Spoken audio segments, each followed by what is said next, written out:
Hi, it's Richard Bowser here from Property Investor News magazine, and today we're in London's Piccadilly, and I'm here at the commercial property auction, and I'm here with Oliver Childs of Lambert Smith Hampton. Good morning, Oliver. Morning, Richard. How are you? I'm fine, thank you. Good to see you here today, and at your, I believe, the first commercial property auction of the year for Lambert Smith Hampton. Yeah, this is our first sale.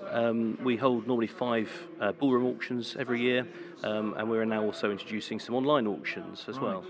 Okay, how does the online auction work? In many ways, it's actually exactly the same process as the ballroom sale. The only difference being that people can bid from their offices or from their homes. As an auctioneer, I obviously enjoy being up on the rostrum, but just the way innovation moves, people do enjoy new technology, and it has its benefits for buyers and sellers alike. Okay, great. We'll perhaps talk to me about that a little bit later on. So this is your first auction of this year. How many lots do we have here today? So we've got a catalogue of 60 lots. The bulk of our clients are sort of LPA receivers, corporate bodies, local authorities, and banks.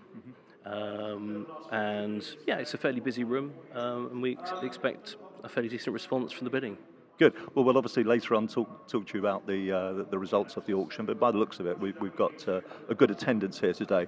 And 3 or 4 years ago, commercial property auctions were perhaps not doing as well as they are currently, and we're seeing quite a lot of interest from investors now in commercial property. Are you seeing this reflected in the room?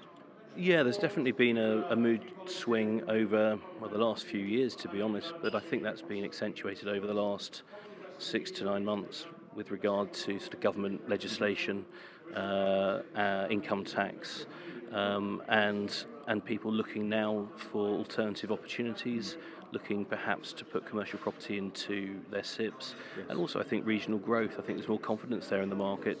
People who've cut their teeth in residential now looking to buy into the commercial space.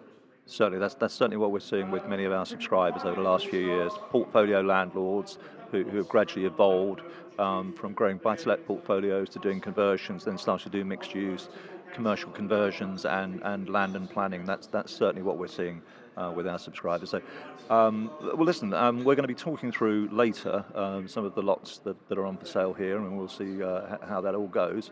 And we'll talk through maybe individually some of the lots. So, Oliver, thank you very much for your time at the start of the auction, and we'll look forward to talking to you later. Great, thank you. Are we all done then? £425,000 for the first time. 427, thank you. 432,000 seated on the front row. Shooting set. I think we might be done. First time then at 432,000. I'll take 1,000 from anywhere to get you with you at 432 for the second time. Third and last time then, short another £1,000, £432,000 for selling. Of course, 432,000. Hi, it's Richard Bowser here once again at the Lambert Smith Hampton auction in London Piccadilly, and I'm here with Oliver Childs, the head auctioneer of Lambert Smith Hampton. Oliver, we've just had what looks as if it's been a successful auction for you here today. Yeah, really busy day actually. We started off the day seeing quite a few people attending the sale. We're always sort of fairly bearish, I must say. We assume the worst and hope for the best. Good. And I think the key whenever you hold an auction is pricing. And if you can get your reserve prices at a sensible level, you're going to find your market. The response today was pretty positive, and I must say we had some great bidders here who a lot of them have commented about actually how prices have moved today, and yeah, the properties were very hotly contested. Well, that's certainly the impression that I was getting from the back of the room, and also talking with some of the bidders. Without question, some of the lots were very, very competitively bid for, weren't they? Yeah. I mean, lot 1 in particular. This was something that we offered for one of the big UK banks.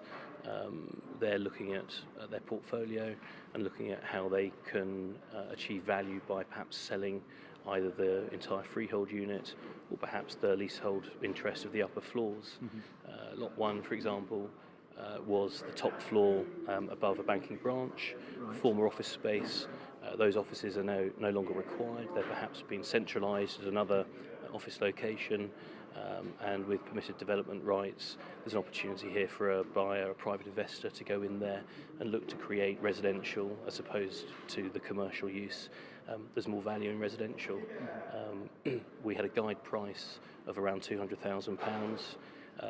At that sort of price, it's very accessible to a private investor market. The property is within the London area, so naturally at that price you're going to have a lot of interest. It's tangible. People I think in this country, they like to be able to own a property, Yes. and touch it and drive past it and say this is mine. There's a value attached to it to them.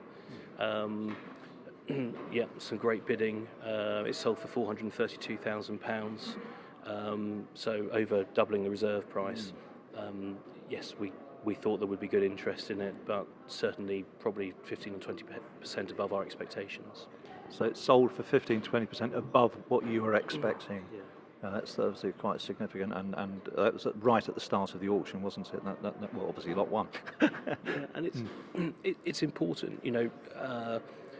There isn't necessarily an exact science when you lot a catalogue, but you want to start with your first lot selling, and you want to start with a client who's important to you, and you want to start with a lot that's going to be popular. So if you've got a sensible reserve price with a client that understands the auction market, where you know there are going to be buyers, then as an auctioneer, when you're standing up there on the rostrum, I wouldn't say you can relax, but you can feel a little bit confident that you're going to be starting the auction off the way you want it to end.